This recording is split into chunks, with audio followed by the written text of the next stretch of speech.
Ce n'est pas douloureux, et même plutôt glorieux. Au départ, c'est faire attention. En fait, ça commence par un creux. On se prive un peu.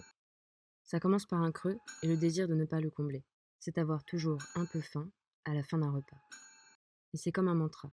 Ça commence par un creux et on ne cesse de le creuser. Bientôt plus de pain, c'est faire attention. On se prive un peu. 2 tranches, une tranche, puis plus du tout. Plus de crème, bientôt plus de lait. Plus d'huile et moins de tout. Ça commence par un creux. Mais c'est toute la vie qui n'échappe pas à l'anorexie. Pour qui vit sur le qui-vive, avoir faim et travailler sans relâche. J'ai toujours froid. Mes cheveux se cassent et j'apprends que mes os aussi. Avoir toujours un peu faim à la fin d'un repas. Avoir toujours un peu faim à la fin d'un repas. J'ai fait un autre trou dans ma ceinture. Encore un. Bientôt plus de pain, plus de crème, bientôt plus de lait, plus d'huile et moins de tout. J'ai fait un autre trou dans ma ceinture. Je découvre des os jamais vus, lorsque se dévoilent les côtes, les fesses. Seule la peau m'habille. Je ne vois que la beauté de ma constance. Et par 35 degrés, toujours le froid. Je suis même fière. Encore un trou en plus dans ma ceinture. Tout est ritualisé, mesuré, contrôlé.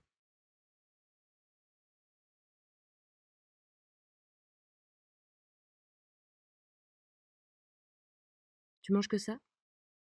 Ça a juste commencé par un creux. Il y a des phrases qui tuent et des aliments qui bloquent. Plus le temps passe et plus la liste s'allonge. Mes vêtements ne me vont plus. Je refuse de manger la même chose que les autres. Et je dédaigne tous ces gens qui mangent sans pifre. Il s'agit d'avoir toujours un peu faim à la fin d'un repas. Je suis surpuissante. Et on est fier, on gère. Quelle discipline, quelle rigueur. Malgré nos os saillants, on est trop gros, trop gras. On mange trop, on ne se plaît pas. Mais l'idéal n'est jamais atteint. En fait, il n'y a plus d'idéal.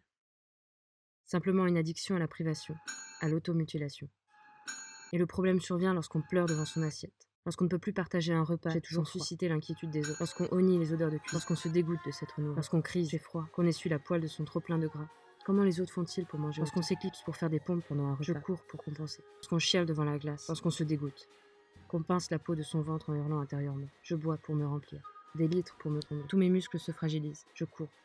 Ça commençait par un creux, je me prive. Je crois que je suis malade. L'anorexie n'est pas un caprice. Je suis malade. Je suis malade, mais je ne suis pas seule. Et petit à petit même, je me renourris. Mais tout se vide alors autour de moi. Tout se vide en moi. Je ne sais pas quoi faire. Seule, c'est là que les tocs m'assaillent. Je ne sais plus vivre, je ne sais plus manger. Je n'ai plus faim à la fin d'un repas. Je ne sais plus apprécier un instant. Je tire à pile ou face. Je n'ai plus à travailler. Je ne sais plus prendre une seule décision. Je tire à pile ou face. Je suis malade. Je tire à pile ou face.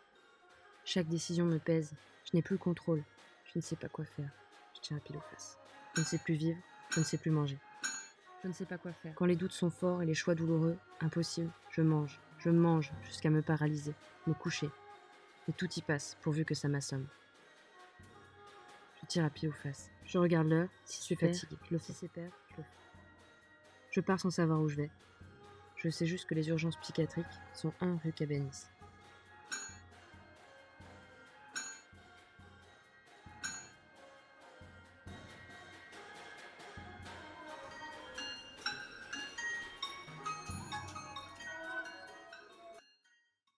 Aujourd'hui, il est presque 20 heures, et c'est mon premier jour sans Valium depuis au moins 3 semaines.